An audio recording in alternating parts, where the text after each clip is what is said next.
first exercise is going to utilize the wall, but just for a little bit of support.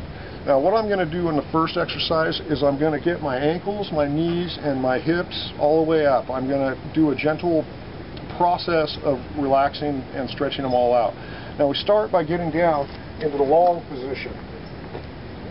Get one heel back, so your heel is, you're fully decompressing, you're fully stretching out your calf.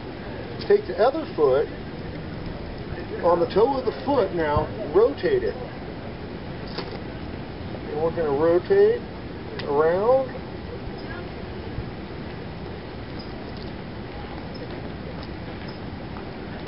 Okay, you got that?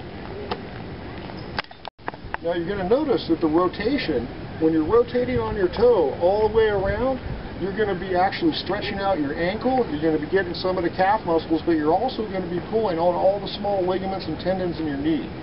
Okay, and that's really important because before you want to start any serious exercise, you want to get stretched out all the micro tendons and ligaments where they connect up to the bones and to each other. From the first position, we're going to move our leg up, gently repositioning ourselves to bring the hamstring, to bring our heel into contact with the ground, and now we're going to lower ourselves down onto our hamstring. We're just going to get a real gentle loosening up of the hamstring and hip. Now we've done our ankle, we've moved up into the light hamstring position, and we're going to drop forward and we're going to get our inner hip, where the hip bone connects up to our basic core. Now we're going to stretch our body all the way forward, and we're going to open up the hip where the inner leg connects up with the hip. And this is really good for the back packers.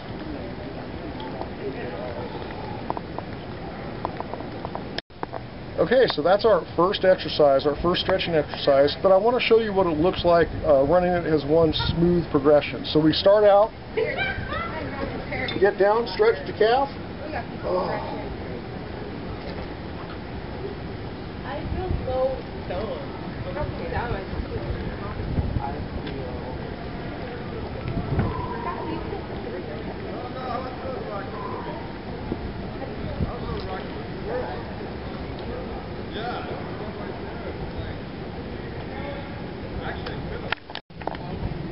The next exercise, we're going to utilize our ballerina bar wall. That's why you want to find a good location.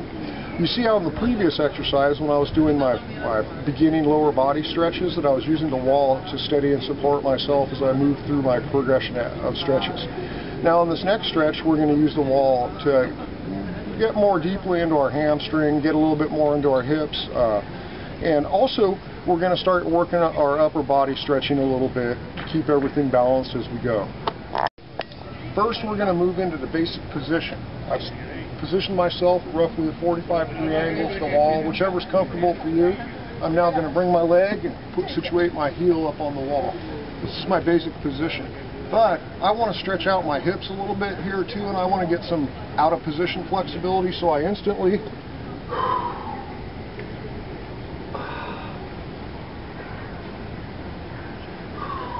bring myself down to the open side.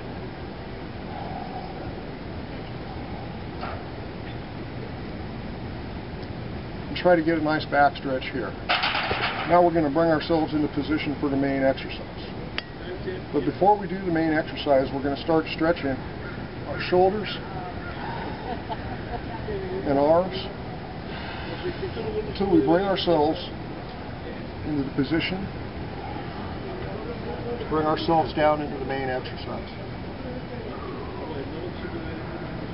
Now it's good to breathe when you do these exercises, because when you're in an out of position situation on the trail, you want to be able to breathe. So now I want to move into the next thing. I'm stretching my leg out like this, so I want to do something to counter that. So I always try to bring my leg off while maintaining my balance, and then slip into my upper quadricep and just stretch my leg the other way now.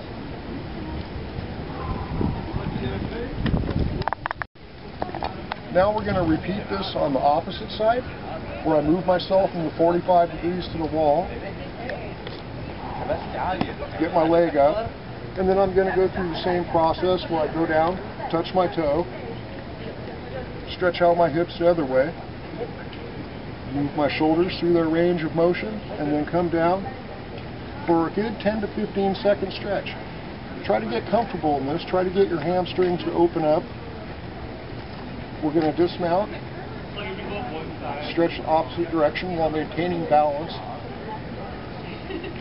and we're chill. So that's the second part of the exercise. You can see why we need the wall. We're trying to utilize the wall to put ourselves out of position, get as many stretches, and get as much flexibility, and get comfortable. Get your micro muscles and your big muscles. Now, you can see we're starting to move into the hamstrings now. And if you have back problems, if you have hip problems, these are going to be instrumental in taking all the muscle structures and areas around your injured part as well as your injured part and moving them back into coordinated flexibility. Okay? We've started out with a loosening up, we've gone to using the wall as a support, and then we got up on the wall and did our exercises. And now we've bent ourselves around a little, we've done some flexibility, and we're going to go again and just do a couple of basic stretches. Just come on down, no big deal, nothing serious, just loosen up.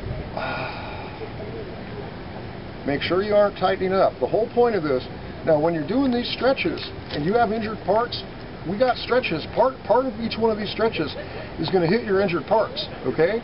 So this is how you're going to track what parts are injured and how they're responding, all right?